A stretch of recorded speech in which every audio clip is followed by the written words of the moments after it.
At that 4th of July barbecue, I was stuck in a late meeting at the law firm. My sister and parents told my 18-year-old daughter there was no room for her at the table in our tundra cabin in Alaska. She had to walk home alone through the remote trails and spend the holiday in an empty apartment. I didn't make a scene. I took action. My sister found an ultimatum email and started ranting. My name is Beverly Thomas. At that 4th of July barbecue, I was stuck in a late meeting at the law firm. My sister and parents told my 18-year-old daughter there was no room for her at the table in our tundra cabin in Alaska. She had to walk home alone through the remote trails and spend the holiday in an empty apartment. I didn't make a scene. I took action. My sister found an ultimatum email and started ranting. I dragged myself through the door just past midnight, my briefcase heavy with case files I'd been revising for hours. The law firm had me pinned down with a client who kept nitpicking contract terms, even as fireworks lit up the Anchorage skyline. It was one of those grueling days that left me hollowed out. So when I saw her boots by the door, my stomach dropped. Someone's hurt, I thought instantly. Then I noticed her coat slung over the armrest, her backpack untouched, and her curled up on the couch, knees tucked tight like she didn't trust the cushions to catch her. My mind raced to make sense of it. She was supposed to be at the family's tundra cabin, an hour's flight from Anchorage, for our traditional 4th of July barbecue. She'd begged to go alone this year, her first taste of independence at 18, so proud to prove she could handle it. She'd left early to be respectful, texting me when she landed. My husband and I were both tied up with work, so the plan made sense, until it didn't. I called out softly, not wanting to startle her. Her eyes snapped open, wide and alert, like she hadn't been asleep at all. "Hey," she said, her voice barely above a whisper. "Why are you here?" she asked, sitting up slowly, her hands fidgeting with the edge of her sweater. I sat beside her. "They said there was no room," she said. Her voice cracked, and she tried to shrug it off, but the hurt clung to her words. "No room where?" I asked, confused. "At the table," she answered. "They weren't expecting me. Too many people already." My sister had looked at her like she was a complication, like her showing up ruined the barbecue. "But you got there on time, right?" I pressed.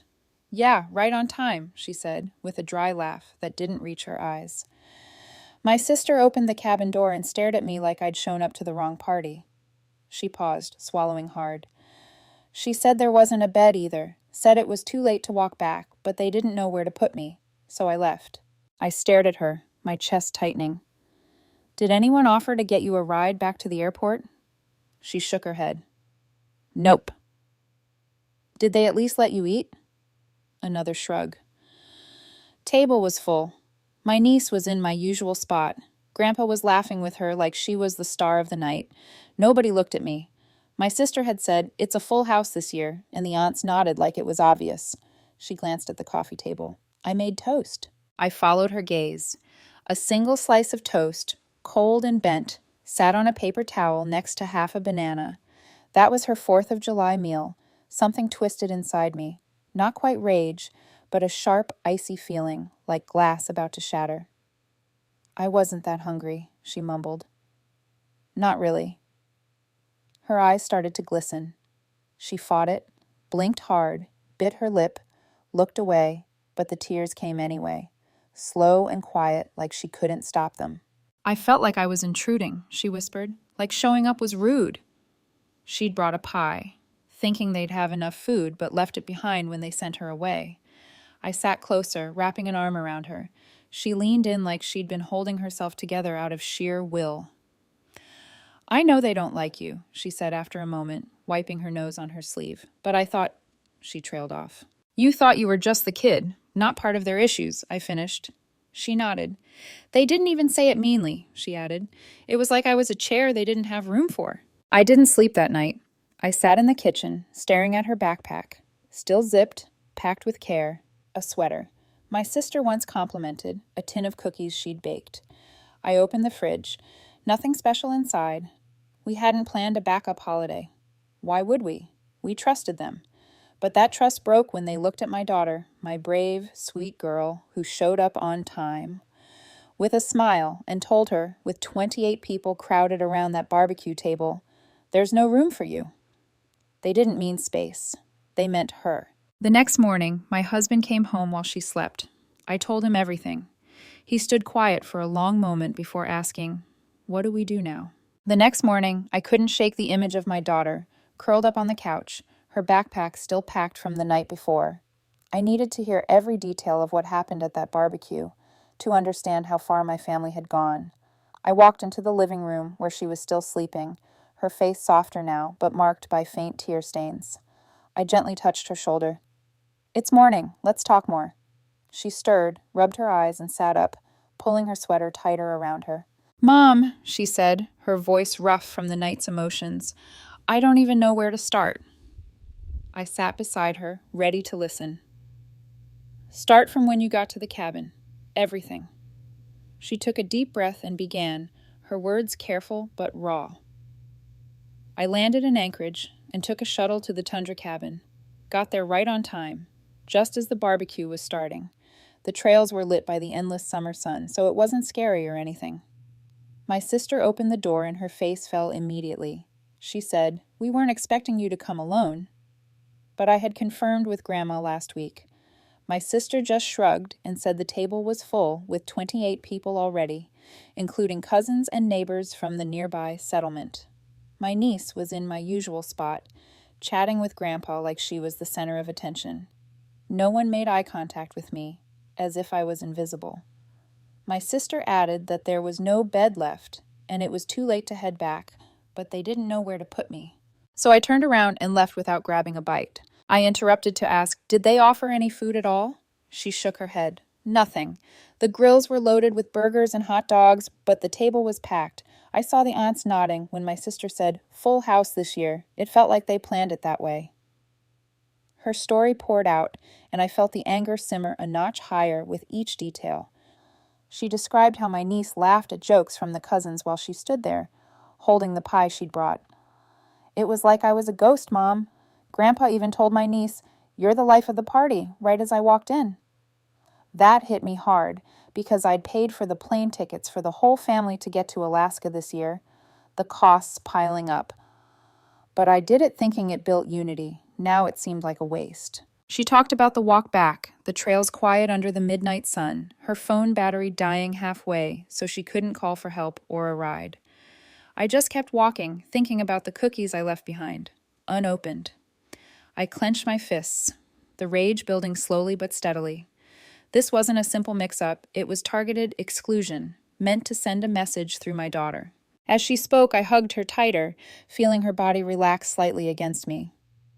"I thought they liked me, at least a little," she said, her voice trembling but stronger than last night. "I did too," I replied. But actions speak louder, and theirs screamed disregard. We sat in silence for a moment, the weight of the betrayal sinking deeper. Then I stood up.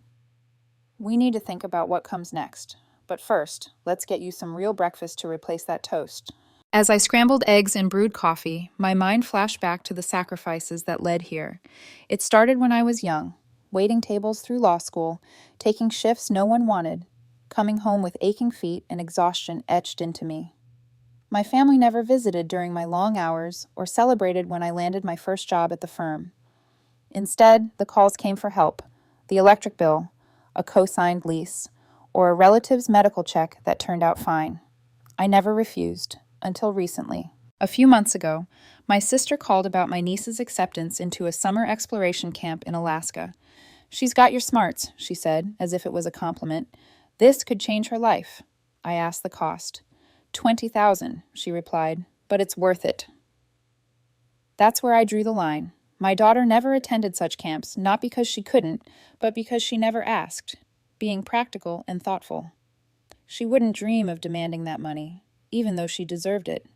I told my sister no, politely but firmly, explaining I was already covering the cabin mortgage, utilities, and emergencies. Perhaps she could seek financial aid or a payment plan. Her tone shifted quickly. "Wow, must be nice to have it all and still be stingy. She's your niece. You're just jealous because my niece is going places." That stung, especially when I overheard my mom echoing similar words a week later, implying I held the family back by succeeding and making others look bad simply by existing. I didn't argue or justify. I just said no and meant it. That was 3 weeks before the 4th of July. My daughter had been excited to go, said she felt grown up handling the trip herself. She packed her bag with small gifts for the younger cousins and texted me upon arrival. Everything seemed fine, until it wasn't.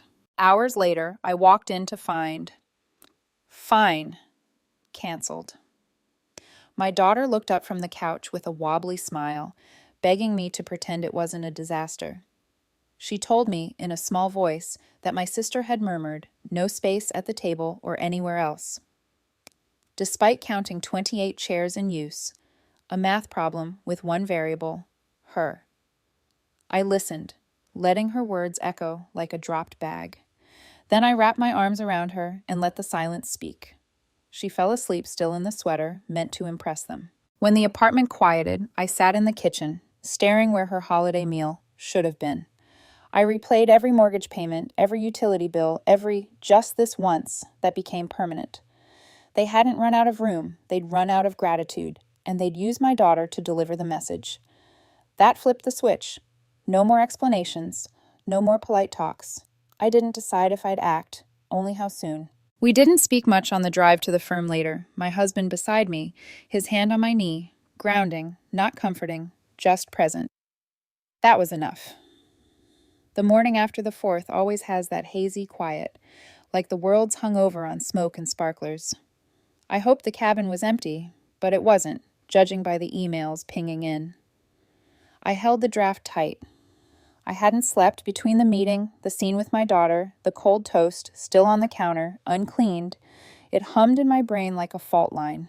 While making breakfast, my mind drifted to my childhood, when being smart meant being the outsider in my own family. It set the tone for all the sacrifices I'd make later. I can't recall the exact moment someone first called me strange, probably before I even understood the word.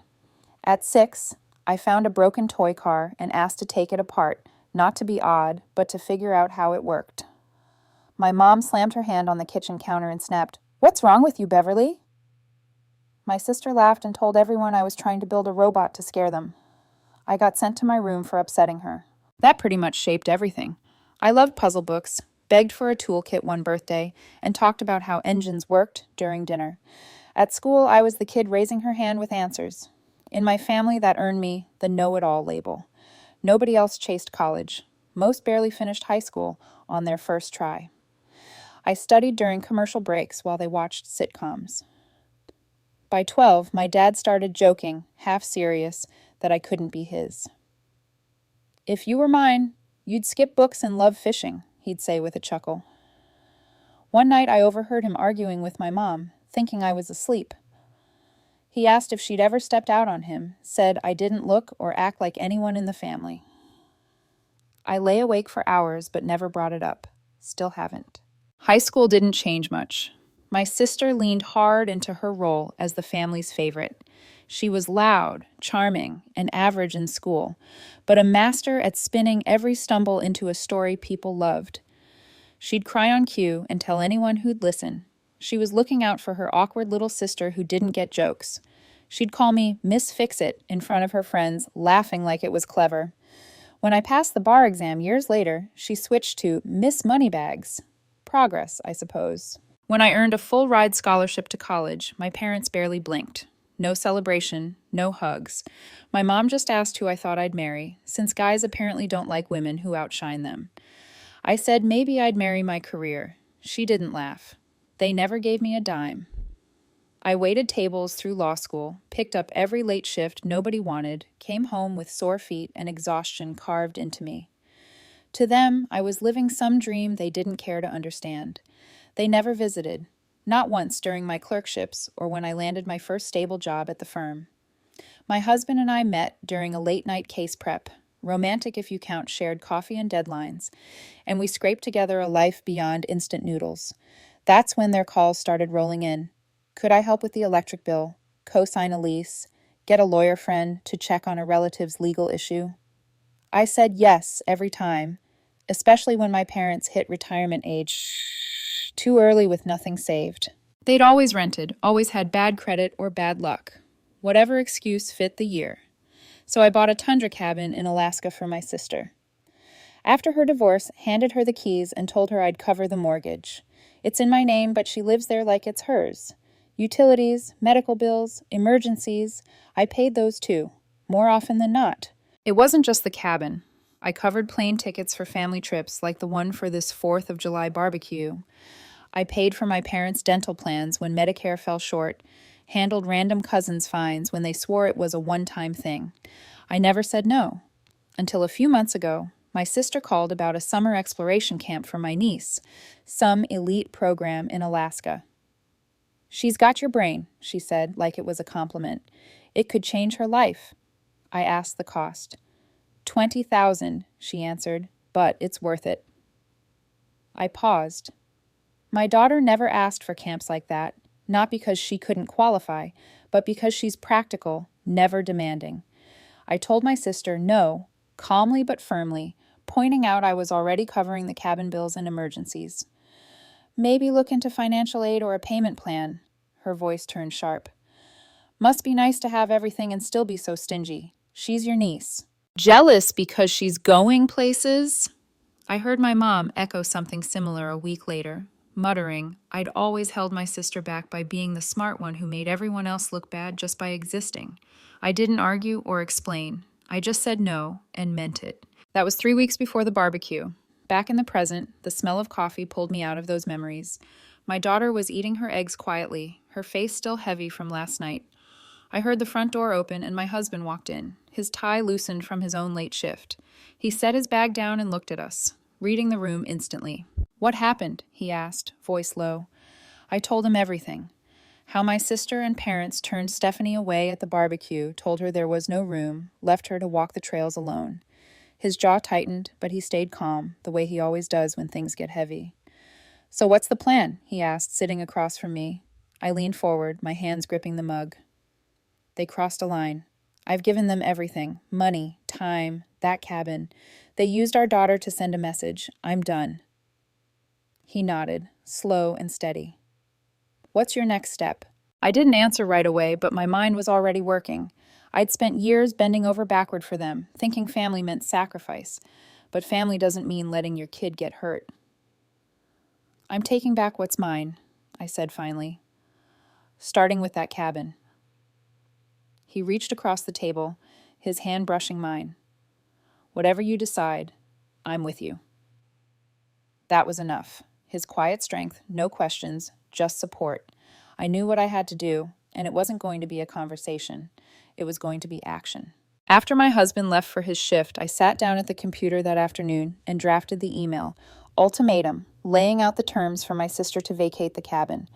I kept it professional, like a legal notice, 60 days to move out or face formal eviction proceedings. I attached the ownership documents to remind her it was in my name and I'd been paying the mortgage all these years. No accusations, just facts. I hit send before I could second-guess myself and lean back, watching the screen as if it would explode. It didn't, but my phone did. Minutes later, the first call came from my sister, the screen lighting up with her name. I let it ring once, then picked up, knowing what was coming. "What is this?" she said, her voice raised and sharp like a blade. "An ultimatum? You're throwing me out over a holiday mix-up?" I stayed calm. "It wasn't a mix-up, Sarah. You turned Stephanie away when she showed up for the barbecue, told her there was no room." She laughed, a bitter sound. "Oh, come on. We had 28 people. The cabin was packed. She could have called ahead." I gripped the phone tighter. She did confirm, and even if she didn't, that's no excuse to send her walking the trails alone. She paused, then her tone shifted to defensive. "You're overreacting. This is about your jealousy, isn't it? Always has been. You think you're better with your law firm job, but now you're using the cabin to punish us." I didn't bite. "The cabin is mine. I gave it to you as help, but help ends when you hurt my family." She raised her voice again. "Your family? What about ours? Mom and Dad are here too. You're evicting them?" I heard my mom in the background murmuring something, but my sister cut her off. "This is low, Beverly. If you do this, you're dead to us." She hung up before I could respond, the line going silent. I set the phone down, my hands shaking slightly, but my resolve firm. The calls kept coming, texts pinging in rapid fire. One from my sister. Unbelievable. After everything we've done for you. Another. Think of Samantha. She loves the cabin. I ignored them, focusing on the draft I'd saved just in case. An hour later, the phone rang again. This time, my mom. I answered, bracing myself. Beverly, how could you? She said, her voice trembling with anger. That email, it's cruel. We raised you better than this. I took a breath. Raised me? You mean the years I paid for your bills, the cabin, the medical costs? I did that because I thought it was family. But turning Stephanie away wasn't family, she interrupted. It was a full house, no chairs left. Don't make us monsters over one night. I felt the twist in my chest return. It wasn't one night, it's years of taking and no thanks, and now my daughter pays for it. She sighed, dramatic as always. You're tearing us apart. If you go through with this, there's no coming back. Your dad is furious. I heard my dad in the background, his voice muffled but loud. Tell her she's no daughter of mine if she does this. My mom continued. We can fix this. Just retract the email and help with Samantha's camp like your sister asked. Then we forgive you. Forgive me? The word hung there like a slap. There's nothing to forgive on my side, I said quietly. You chose to exclude her. Now I choose to protect her.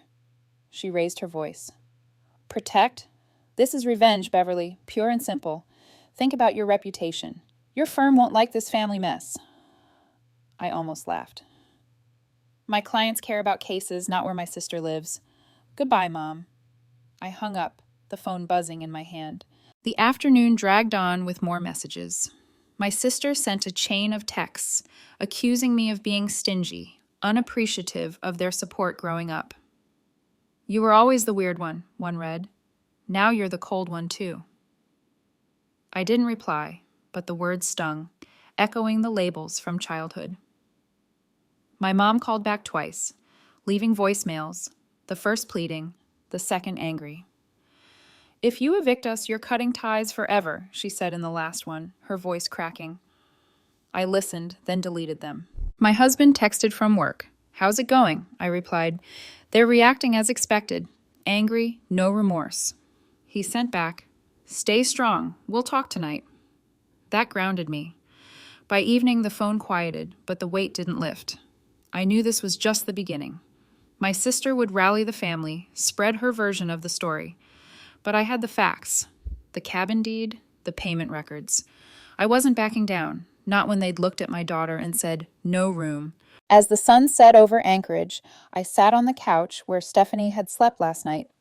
She was out with friends now, trying to shake off the hurt, but I could see it lingered in her eyes. I opened my laptop again, reviewing the email to make sure it was airtight. Dear Sarah, it started, as the owner of the property, I'm giving you 60 days notice to vacate. I listed the reasons without emotion. The mortgage in my name, the lack of agreement, the recent events that showed the arrangement no longer worked. I attached bank statements showing years of payments. It was legal, clean, no room for argument. But arguments came anyway. The phone rang once more, my sister again. I answered. You can't do this, she said, breathless. Mom's crying, Dad's pacing, the cabin is our home. I stayed steady. It was a gift, but gifts come with trust. You broke that when you sent Stephanie away. She scoffed. It was one barbecue. Get over it. That was it. No, sorry. No acknowledgement of the pain. 60 days, Sarah, I said, and ended the call. The silence after was heavy, but freeing. They'd fight, but I was ready. For the first time in years, I felt the chains loosening. After that final call from my sister, I turned off my phone and tried to focus on work. But a few days later, she called again with a new demand, money for Samantha's summer camp. It was Wednesday, the office buzzing with post-holiday cases, when her name lit up my screen. I hesitated, then answered, expecting another rant about the email. Instead, her voice was syrupy, almost cheerful. Beverly, I've been thinking, she said.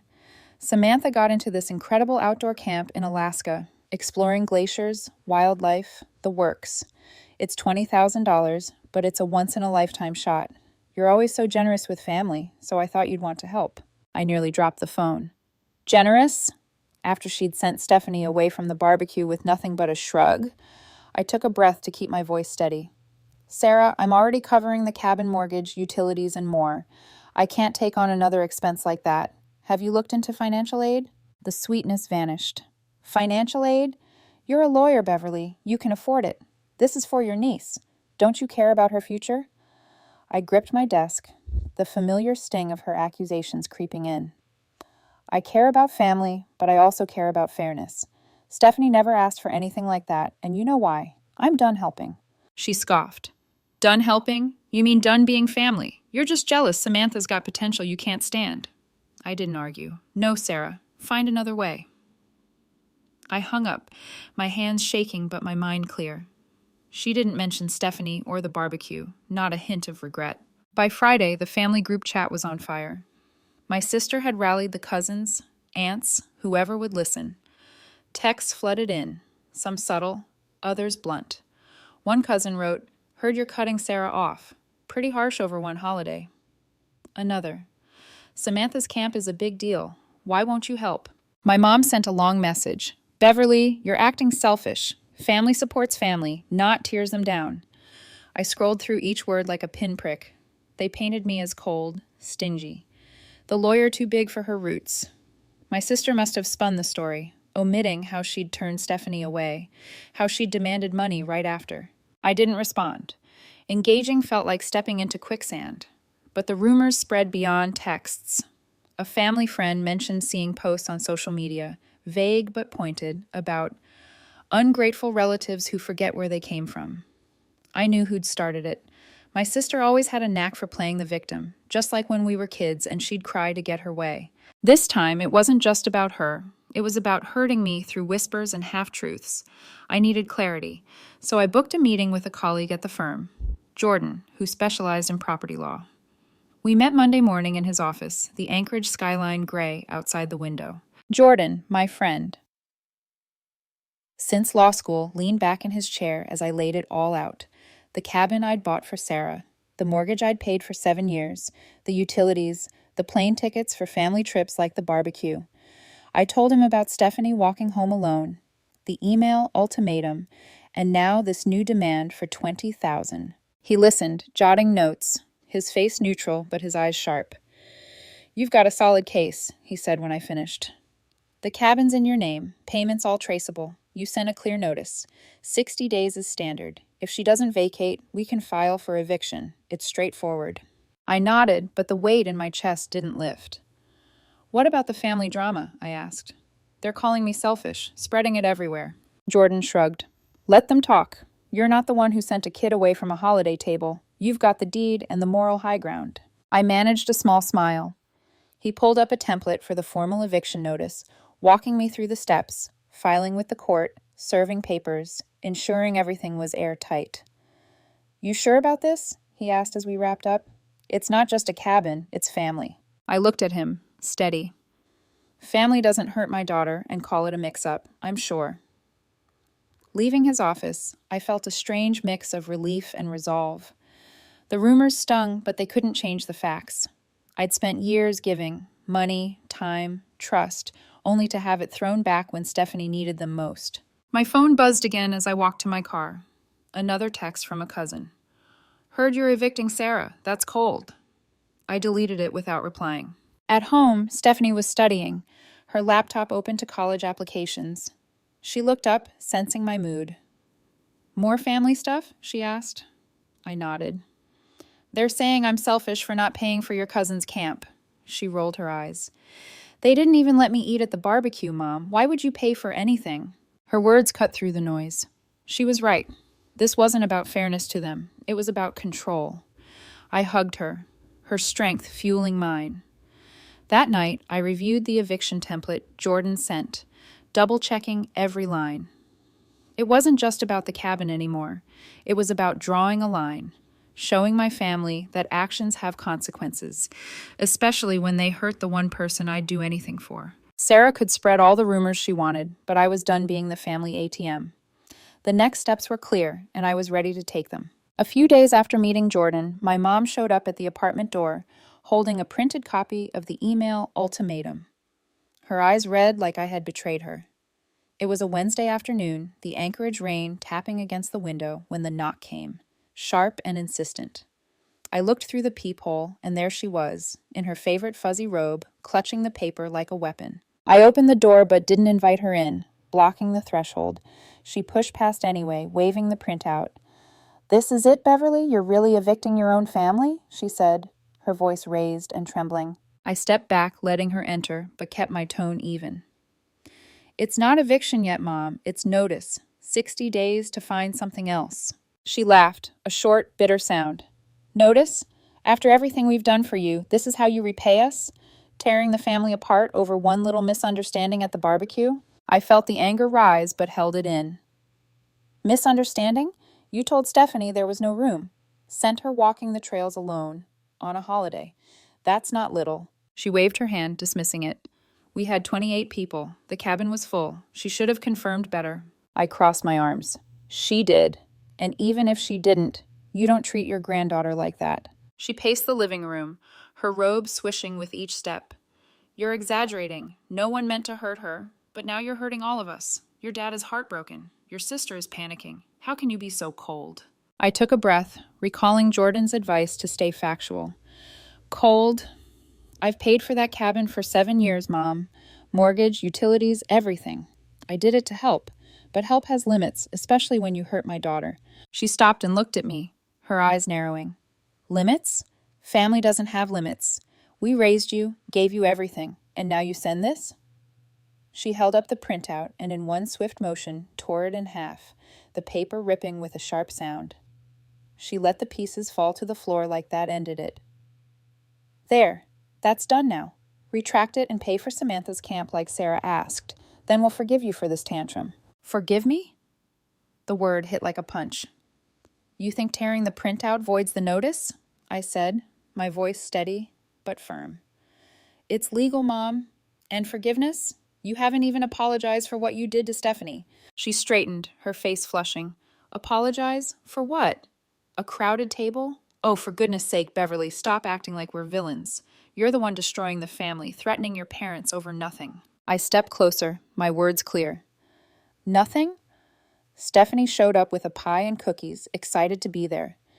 You looked at her and said, "No room, no bed, go home." She walked those trails alone, her phone dying, no ride offered. She spent the holiday eating cold toast in an empty apartment because you couldn't make space for one more chair. That's nothing? She flinched for a second but recovered fast. "She's 18.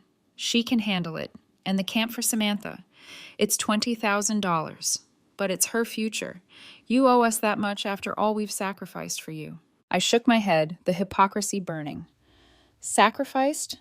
You mean the years I waited tables through law school, paid for your bills, the cabin, the medical plans? I sacrificed, Mom, and now you want more, while ignoring what you did to my child." She crossed her arms, mimicking me. "Your child is fine. This is about you. Always has been. The smart one who thinks she's better. Well, newsflash, family sticks together.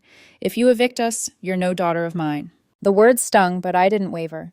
"If sticking together means letting you hurt Stephanie, then I'm okay with that. The notice stands. Find a new place." She stared at me, her mouth opening, then closing like she couldn't believe it. "You'll regret this," she said finally, turning toward the door.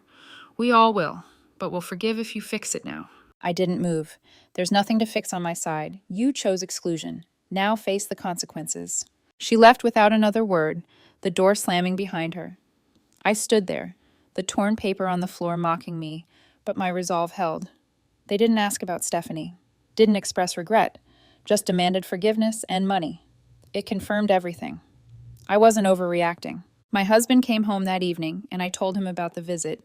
He listened, his face tight. "They still don't get it," he said, hugging me. "But you did the right thing." Stephanie overheard from her room and joined us. "Grandma came here?" she asked, her eyes wide. I nodded. "She tore the email printout. Thought that ended it." Stephanie laughed, a small, sad sound. "Like that changes anything. They didn't even say sorry, did they?" I shook my head. "No, just more demands." She hugged me too. Thanks for standing up, Mom. It means a lot. That fueled me. Jordan called later to check in. How's the family reacting? He asked. I told him about the visit, the tear, the forgiveness line. Classic denial, he said. But legally, it's solid. We'll file if needed. I thanked him and hung up, knowing the battle wasn't over. My sister texted that night. Mom's devastated. Fix this, or you're out of the family. I deleted it. They could threaten all they wanted, but I was done bending. The line was drawn, and I wouldn't cross it back. After my mom left the apartment that day, I contacted Jordan to push forward with the legal process for selling the cabin. Within a week, a buyer had made an offer. The notice was already in place, 60 days ticking down. But I wasn't waiting for them to comply. I listed the property, priced fairly for the Alaska market, not inflated to squeeze every dollar, just enough to close the chapter. The buyer, a young family from Anchorage, loved the tundra location for weekend getaways, and they wanted it vacant. Vacant possession required, the agent reminded me over the phone. I understood and confirmed we'd handle it through the courts if needed. Jordan filed the formal eviction that same week, serving the papers via certified mail to the cabin address. My sister received them, and the call started anew. But this time, I didn't pick up. Texts came in waves from her. You can't sell our home. This is theft. Mom says stop this now or you're no longer welcome. I deleted them all, the chains loosening further with each one. They haven't moved a thing, Jordan reported after a check-in call. They're digging in, he said. We proceed with the hearing. I agreed, knowing it would get ugly, but necessary. The eviction hearing was set for the end of the month in the local court near the cabin. I didn't attend, sending Jordan in my place with all the documentation, deed, mortgage records, payment history. From what he told me later, it wasn't pleasant. My sister showed up with my parents in tow, all three arguing that the cabin was a gift, a family home, not mine to sell. The judge reviewed the papers and ruled in my favor. Property in my name, no lease agreement, eviction granted. They had 10 days to vacate or face removal by authorities. My sister raised her voice in the courtroom, calling it injustice, but the gavel came down. Jordan texted me the outcome, win. They're furious, but it's done.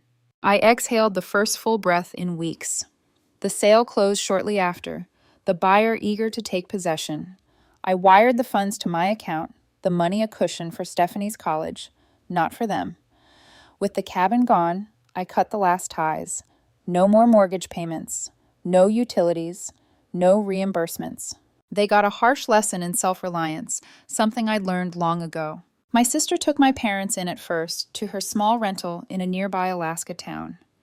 She played the compassionate role, posting on social media about taking care of family in tough times, with vague hints at betrayal. Cousins liked and commented, offering sympathy, but the facade cracked quickly. A week later, my sister called, leaving a voicemail I almost deleted, but listened to out of curiosity. I can't do this, Beverly, she said, her voice frazzled. They're bickering nonstop. Mom says the place is too cramped. Dad complains the kids are too loud. They won't share the bathroom. I'm losing my mind. She paused, then added, they need a rental. Help with the deposit at least. It's the least you can do. I played it for my husband and Stephanie. The least? Stephanie said, shaking her head. After what they did? I didn't reply to the voicemail. My sister texted next. You saw them turn Stephanie away and did nothing. That was your choice. This is mine. No.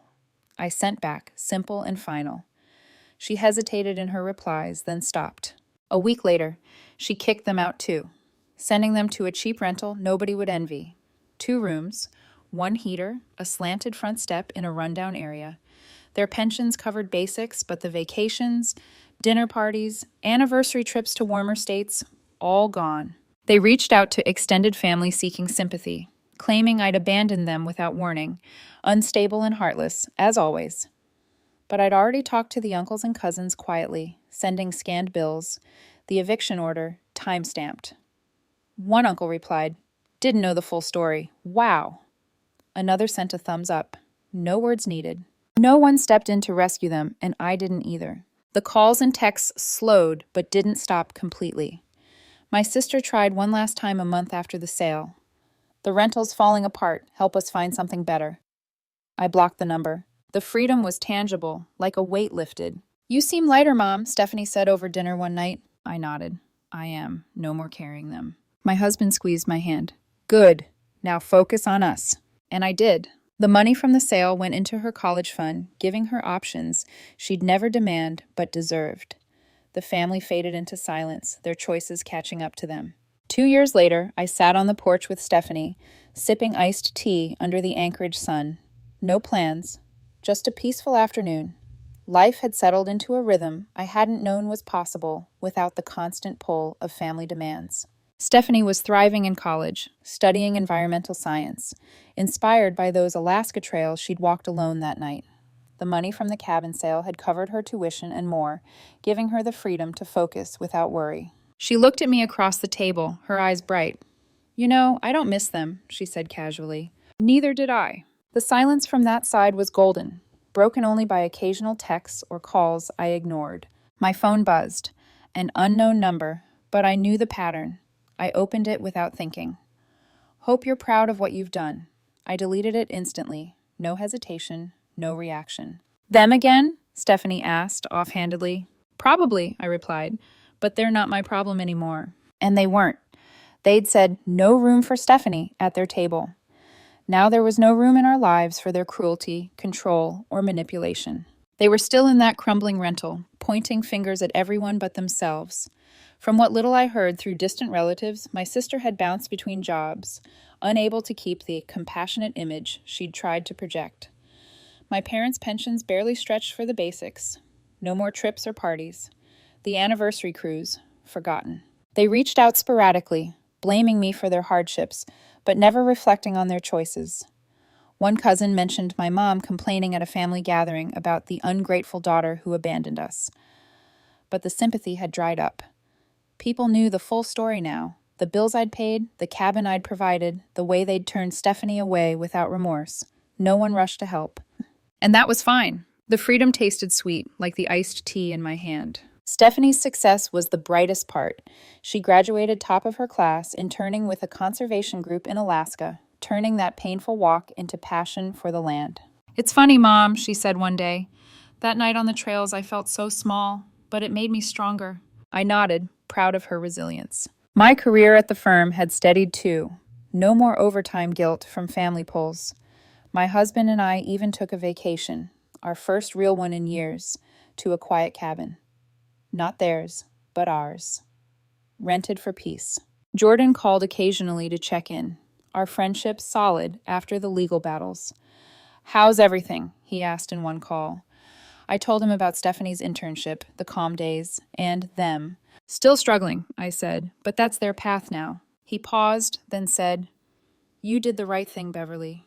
I saw the evidence, the lack of remorse, confirming it with relatives. They agreed your action was justified. His words were a twist I didn't expect, but welcome, like validation from an old friend. Thanks, Jordan, I replied. It means a lot. He laughed. Anytime. If they try anything legal, I'm here. But they didn't. The threats faded, replaced by silence. One evening, a package arrived. Unmarked, but the postmark from their town gave it away. I opened it cautiously. Inside, a letter from my mom, scrawled in shaky hand, We miss you, come back. No apology, no mention of Stephanie, just a plea for reconciliation on their terms. I set it aside, unread by the others, and tossed it the next day. Stephanie saw and nodded. Good choice. The money from the sale had given us closure too, a fund for her future, peace for mine. I didn't return calls, didn't send support, didn't lose sleep. I'd protected my daughter, chosen her at last. But tell me, did I go too far or just far enough? Let me know in the comments. And if you want more stories like this, don't forget to subscribe and hit the bell. Sitting on the porch that day, I reflected on the journey, from the hurt of that 4th of July to the freedom Stephanie and I had claimed. I'd learned a profound lesson about family and boundaries, one I wished I'd grasped sooner. True family isn't about blood or obligation. It's about respect, support, and mutual care. When those are missing, when entitlement and cruelty take their place, it's okay to set limits, even if it means walking away. Protecting your child, protecting yourself. That comes first, no matter the cost. It hurt at the time, the calls, the rumors, the silence. But it freed us from a cycle of giving without thanks, of hurt disguised as misunderstandings. Don't let toxic relationships drain your peace or your resources. If you're facing similar family dynamics, know it's all right to choose your own path, to say no and mean it. The value in our story is this: boundaries aren't betrayal, they're self-preservation. They allow you to build a life filled with genuine love, not forced loyalty. I've commented on it often in quiet moments with my husband or Stephanie. How cutting ties didn't make me cold, it made me whole. If you're reading this and it resonates, take it as a warning. Don't wait for the breaking point like I did. Recognize the signs early, the demands, the lack of remorse, the exclusion, and act to protect your peace. Your future self will thank you. Thanks for listening to my story. Subscribe for more real family stories like this. Like and comment what you do in my situation.